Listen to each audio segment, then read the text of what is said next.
Welcome back to Ipshita clicks. ఎలా ఉన్నారు? అందరు బాగున్నారా? ఈరోజు మన రెసిపీ నేమ్ వచ్చేసి పన్నీర్ కోఫ్తా మసాలా. రండి చేద్దాం. మిక్సీ జార్లో ఒక కప్పు పన్నీర్ పీసెస్, ఒక కప్పు ఆలు వేసుకోవాలి, 2 to 3 పచ్చిమిర్చీస్, హాఫ్ టీ స్పూన్ మిరియాలు, ఇలాచీ పౌడర్ వేసుకున్న తర్వాత సాఫ్ట్ పేస్ట్ అయ్యే వరకు మిక్సీ చేసుకోవాలి. పన్నీర్ పేస్ట్లో కొన్ని కాజు పీసెస్ వేసుకొని చేతితోనే మంచిగా కలుపుకోవాలి స్మూత్ అయ్యే వరకు. చిన్న చిన్న బాల్స్ వేసుకోవాలి, బ్రేక్ కాకుండా రౌండ్గా సాఫ్ట్గా వచ్చేటట్టు అన్ని ప్లేట్లో సర్వ్ చేసుకోండి. కార్న్ఫ్లోర్ పౌడర్లో బాల్స్ అంతా కలిసేటట్టు కలపండి. ఎందుకంటే ఈ బాల్స్ కార్న్ఫ్లోర్లో కలపకపోతే మీకు పన్నీర్ మొత్తము ఆయిల్లో లీక్ అయిపోతుంది. సో కార్న్ఫ్లోర్ ఉంటే మనకు బాల్స్ ఇరగకుండా ఉంటాయి. సో ప్యాన్లోకి తీసుకొని ఆయిల్లో హీట్ చేసుకోవాలి పన్నీర్ పీసెస్ని. కప్పులో పన్నీర్ పీసెస్ తీసుకొని పక్కకు పెట్టుకోవాలి. ప్యాన్లో కొంచెం ఆయిల్ వేసుకొని సాజీరా,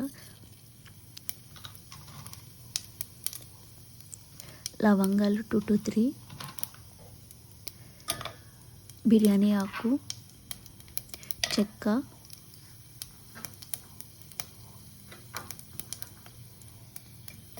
కొన్ని పచ్చిమిర్చిలు వేసుకొని కొన్ని ఆనియన్స్ వేసుకొని మంచిగా కలుపుకోవాలి మగ్గే వరకు. చాలామంది నా వీడియో చూస్తుంటే కానీ సబ్స్క్రైబ్ చేసుకోవట్లేదండి. Please subscribe to my channel. టమాటాలు వేసుకోవాలి, కొన్ని టమాటాలు మొత్తం మగ్గే వరకు మంచిగా కలుపుకోవాలి. ఈ రెసిపీ చాలా ఈజీగా, టేస్టీగా, క్విక్గా అయిపోతుంది. ఈ రెసిపీ మీరు కూడా ఇంట్లో కంపల్సరీ ట్రై చేసి ఎలా ఉందో నాకు టేస్ట్ చేసి చెప్పండి. లైట్గా అల్లం పేస్ట్ వేసుకొని మగ్గే వరకు కలుపుకోవాలి.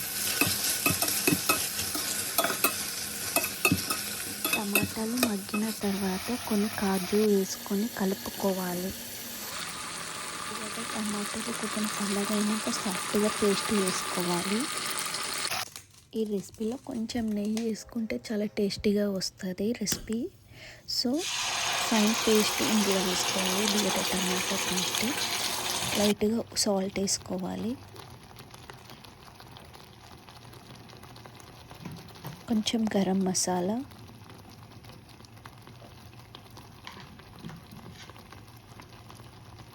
లైట్గా కారం, ఫ్రెష్ క్రీమ్ వేసుకోవాలి. కొంచెం కలుపుకోండి బాగా మగ్గే వరకు. నా కోసం ఈ రెసిపీ ఒక్కసారి మీరు ఇంట్లో ట్రై చేసి చూడండి. పన్నీర్ బాల్స్ ఇందులో వేసుకోవాలి, చాలా జాగ్రత్తగా వేసుకోవాలి, బ్రేక్ కాకుండా. చూసారు కదా రెసిపీ ఎంత ఈజీ ఉందో. నా వీడియోస్ కనుక మీకు నచ్చితే, నా వీడియోస్ అన్నీ మీ వరకు రావాలంటే please like, share and subscribe to my channel.